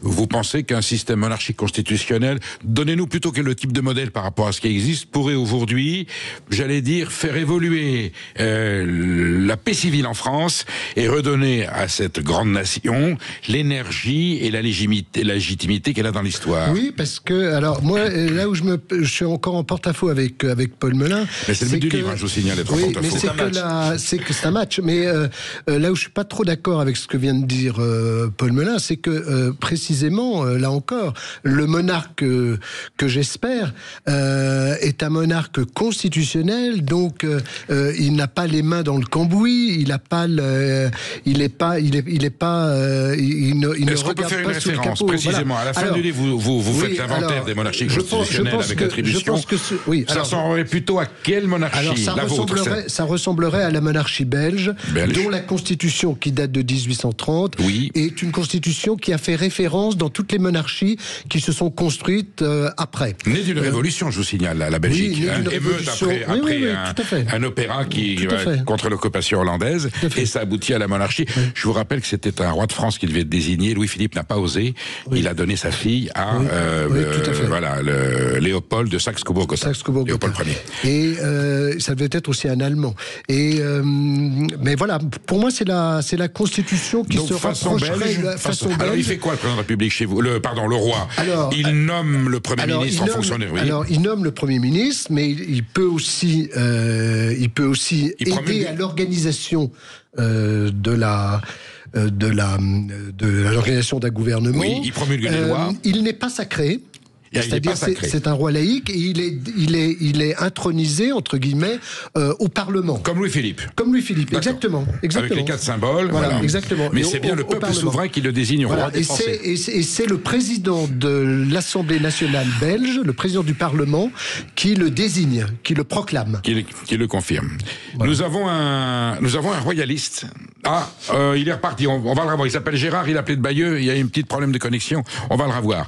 Donc un souverain qui participe aux institutions de la nation. Ce n'est plus une république. Alors il est chef des armées, mais il n'est pas responsable de la défense nationale. Voilà. Mais les militaires prêtent serment au roi. Et c'est lui qui peut déclencher une guerre parce qu'il est le seul à pouvoir signer des traités. On a retrouvé Gérard, qui appelle de Bayeux. Bayeux, la reine Mathilde, voilà, on est en Normandie. Oui. Et le discours de Bayeux aussi. Et le discours de Bayeux du général de Gaulle en 1946, fondateur de notre actuel. D'ailleurs, dans lequel il y a plusieurs options. Gérard.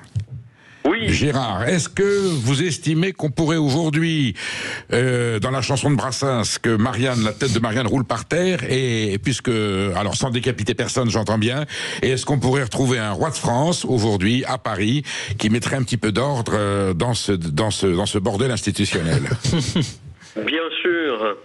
Alors, il se trouve que, et vous en avez parlé, Charles de Gaulle avait institué avec la Ve République ce qu'on appellerait une monarchie républicaine. Absolument. Et au fond de lui-même, Charles de Gaulle était monarchiste. Il se trouve que le 21 janvier 1953, il déclarait à Georges Pompidou... C'est un anniversaire, on est d'accord, hein? Oui, tout à fait. Le grand malheur, c'est d'avoir détruit la légitimité royale. Ce qu'il faut faire, c'est Bayeux, c'est-à-dire, tenez-vous bien, la monarchie. Alors, oui, Bayeux, j'habite à 100 mètres de l'endroit où le général de Gaulle a prononcé ses 2 discours de Bayeux. Oui.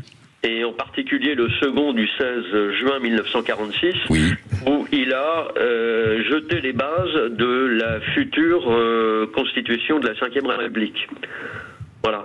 Alors, depuis que je me suis éveillé à la chose publique, à la res publica, je suis royaliste et je le resterai jusqu'à mon dernier souffle. Pourquoi ?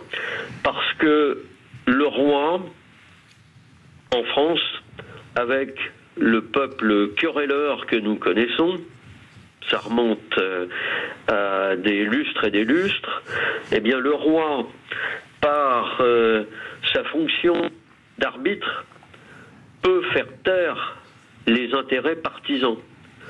Le roi n'est ni de droite ni de gauche. Il est de France. Et hélas, eh bien, ce à quoi nous assistons actuellement milite, il me semble, en faveur d'un rétablissement de la monarchie pour permettre au train France de retrouver les bons rails. Pour autant, Gérard, il y a eu un mouvement monarchiste. Je disais à nos 2 invités que je me souviens de la campagne de faire, c'était Bertrand Renouvin en 74. Il n'y a pas aujourd'hui de mouvement monarchiste en France constitué de façon à représenter une partie de l'opinion publique. Il y a souvent des Françaises et des Français qui vous disent peut-être que si on remettait entre guillemets un militaire, mais de façon démocratique, pour remettre un petit peu d'ordre. Et à un moment donné, on avait pensé au général Pierre de Villiers. Voilà. C'est vrai qu'il y a cette approche en disant il faut retrouver une autorité légitime, respectable, neutre et incontestable qui recrée un équilibre. Paul Menez, est-ce que vous pensez que cette idée peut avoir un jour peut faire son chemin? Mais il y a quelque chose qu'a dit notre auditeur qui m'a beaucoup intéressé sur le fait qu'il fallait peut-être dépasser les intérêts de la gauche et de la droite et aller aux intérêts de la France. Et c'est véritablement cette idée de l'intérêt général, de l'intérêt supérieur de la nation, qui, je crois, doit être au cœur de nos institutions. Quelles que soient nos institutions, que l'on soit monarchiste, que l'on soit républicain comme moi, ce qui doit caractériser le rôle de l'homme d'État, c'est véritablement de penser son peuple et sa nation pour 50 ans, pour 100 ans, pour 200 ans, et pas seulement pour la prochaine échéance électorale. Et ensuite, c'est de penser l'intérêt général par-delà les clientèles électorales. Et aujourd'hui, il y a un certain nombre de partis politiques, notamment la France Insoumise pour ne pas la nommer, qui sont dans une forme de clientélisme où ils veulent satisfaire une petite portion du pays.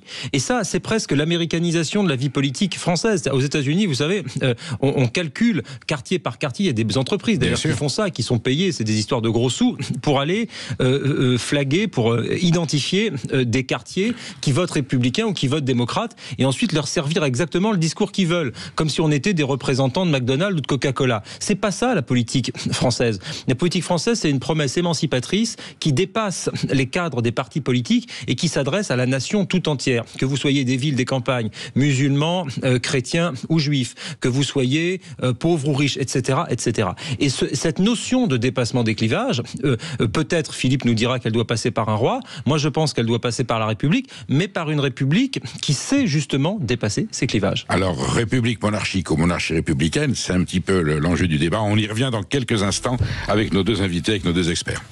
Écoute avec attention, je parle bien du symbole de la République parce qu'on parle de son sort. Est-ce qu'on va lui mettre une couronne sur la tête? On pourrait d'ailleurs trouver une Marianne.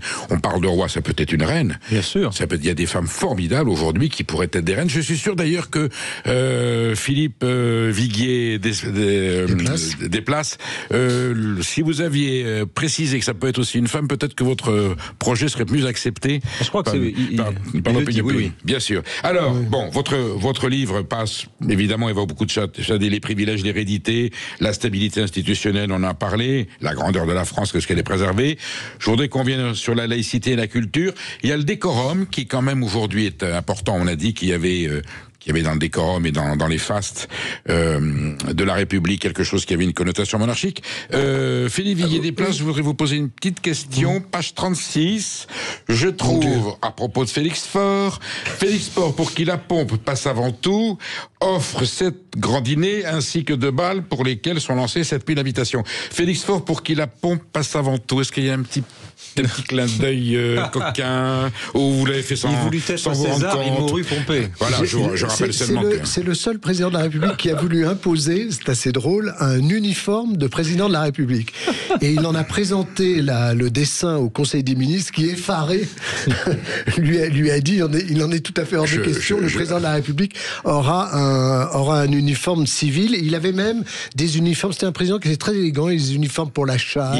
Il répond pas à ma question, Paul Menez. Alors je parle de la pompe parce que je rappelle l'anecdote. Parce que je veux pas rentrer dans une polémique qui éloignerait de mon propos des personnes qui pourraient y être intéressées. J'ai mis d'abord la chanson du Vert-Galant.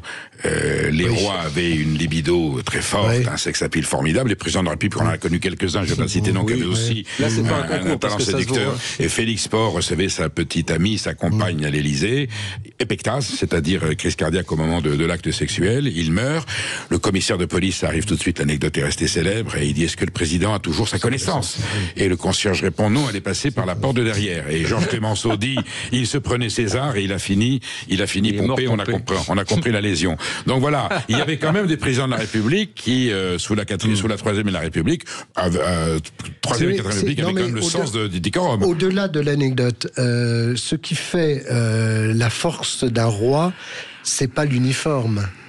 Un roi paraît, c'est d'ailleurs étonnant parce que quand vous allez dans un pays où il y a une monarchie, quand le roi paraît ou la reine paraît, immédiatement il y a un silence qui s'impose. Moi-même, j'avais été invité à une réception à l'ambassade de Grande-Bretagne à Paris, et Diana qui rentre à l'époque, qui rentre dans le salon. tout le monde se tait. C'est instinctif. Oui. C'est instinctif. Or, le président de la République, vous savez, récemment, j'ai vu le président Macron, aller dans une école. Tout le monde restait assis. Oui. Quand la reine Elisabeth rentrait dans un centre d'apprentissage, tout le monde se levait.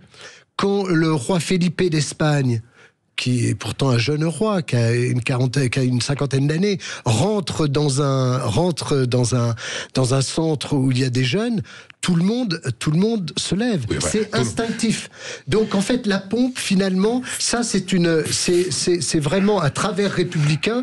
Les républicains sont persuadés que de faire de la pompe, ça les rendra plus monarchistes. Philippe Biguet, quand le général de Gaulle rentrait quelque part, Giscard d'Estaing. Après, je veux bien que... Non, mais ça fait quasiment 1 heure qu'on est ensemble, que ce soit Paul Melun ou vous n'avez comme référence que le général de Gaulle. Non, j'ai parlé de François Mitterrand aussi. Non, mais c'est dire quand même. Non, Raymond Poincaré a eu une prestance formidable. Oui, mais c'est dire quand même la détresse des institutions républicaines que systématiquement, et Paul Melun, c'est son travers permanent dans ce livre, de faire référence au général de Gaulle qui est mort en 1971. Ils ne sont qu'un citoyen. Ils sont qu'un citoyen. Je vous rappelle que le ministre veut dire serviteur. Depuis 1971, il n'y a pas eu un président de la République qui a été finalement à la hauteur d'une fonction de manière incontestable. Oui, mais cher Philippe, c'est la même chose avec les monarques. Non. Vous prenez le prince, j'allais dire le prince Charles, le roi Charles. Il y a eu quelques tarés dans les monarchies. J'en cite quelques-uns dans... Est-ce que je peux finir ma phrase, cher Philippe? J'en cite quelques-uns dans le livre. Il y a, vous savez, derrière la personnalité des uns et des autres, moi, tous les gens que j'ai rencontrés, qui ont rencontré eux-mêmes François Mitterrand, me disent précisément que quand François Mitterrand rentrait dans une pièce, je termine Philippe, ou qui montait à la Roche-Solutré, que ce soit Jacques Lang, Jacques Attali, Roger Hanin et tous les gens de la Mitterrandie, on suivait le roi Mitterrand alors qu'il avait juste un chapeau. Ça n'empêchait pas d'être sifflé. Ça n'empêchait pas d'être sifflé. Il y a beaucoup de monarques qui sont sifflés aussi. C'est sûr que casse-toi pauvre con et le président normal, ça n'a pas de... Bien sûr. Et voilà, donc je crois vraiment que, vous savez, il ne faut pas se focaliser ni sur les régimes, ni sur les couronnes, ni sur les diadèmes, ni sur les cravates. Il faut se focaliser sur la façon dont l'époque évolue. Et je crois que l'époque a évolué et que malheureusement, dans tous les secteurs, mais des chefs d'entreprise vous le diront, des acteurs de cinéma, des journalistes, un médecin par rapport à ses patients, le nombre de gens qui appellent leur médecin docteur, ça a baissé. Maintenant, on va presque le tutoyer, lui mettre une claque dans le dos. C'est clair. Et les profs, bien sûr. C'est l'époque qui évolue en général. Et on aura beau remettre un monarque à la tête de l'État, la roue de l'histoire est en marche. Et la roue de l'histoire est à la désacralisation. Juste là-dessus, pas du tout, parce que dans toutes les monarchies, on appelle toujours une reine madame et un roi sire. Dans toutes les monarchies. Oui. Et même, regardez les comptes Instagram du roi d'Espagne ou du roi des Belges, il fait des selfies. Mais on lui dit sire. On dit toujours Monsieur le Président au Président, et quand il rentre dans la salle des fêtes de l'Élysée, l'huissier dit Monsieur le Président de la République, c'est comme si le roi entrait. Je vous pose une question, il ne reste que 2 minutes et demie, mais je pense que vous aurez l'occasion de revenir, parce que c'est pas terminé ce débat sur la monarchie de la République, c'est pas terminé. La laïcité, qui est une valeur républicaine fondamentale, pour moi elle n'est que républicaine. Philippe Biguet des Places, vous avez l'air de dire non. Une monarchie, même si, alors il est plus de droit divin, on est d'accord, il est de droit souverain, une monarchie peut respecter la laïcité. Bien entendu, parce qu'elle fait la différence entre l'appartenance d'un souverain à une tradition spirituelle et la liberté d'un peuple de la choisir. Et c'est à ce point vrai que, par exemple, en Espagne, du temps de Juan Carlos, de la première constitution de Juan Carlos, les ministres juraient à genoux sur un crucifix. Oui. Et le roi prêtait serment la main sur la Bible, et le roi actuel, Felipe, deuxième roi de la Restauration espagnole, a prêté serment sur la Constitution et non pas sur la Bible. Preuve que sans aucun drame, sans aucun psychodrame comme on en a en France, un roi peut rentrer dans une église sans que ça remette en cause la laïcité. Paul Melun, est-ce que la laïcité peut être autre chose que républicaine? La laïcité, c'est un concept, c'est une notion qui est parfaitement républicaine. En 1905, on est sous la Troisième République. La laïcité a été préparée, j'ai envie de vous dire, dans l'histoire, par les philosophes des Lumières, par l'humanisme, par la redécouverte des textes anciens. Toute la philosophie occidentale repose, depuis presque Héraclite, sur l'idée selon laquelle il faut se débarrasser des mythes et des dieux pour être libre. Et je crois qu'il y a dans la République une sorte d'aboutissement à cette promesse de la philosophie occidentale. Et on n'a pas attendu ni un monarque, ni un représentant du clergé pour adopter la laïcité comme un modèle unique et singulier dans le monde. On peut même pas faire une crèche dans une mairie sans finir devant un tribunal. C'est pas le niveau du débat. Vous reviendrez en parler. Alors, vive Henri IV qui fut un grand roi. Au nom de l'histoire, nous saluons la monarchie et puis pour l'instant vive la République dans l'espoir d'avoir vraiment désormais des présidents de la République qui soient dignes des grandeurs de la France. Espère. Pour l'instant, nous allons retrouver notre reine à nous qui s'appelle Brigitte Lahaie, reine de Super 8, reine à vie et nous, Majesté, je vous laisse la parole dans quelques secondes.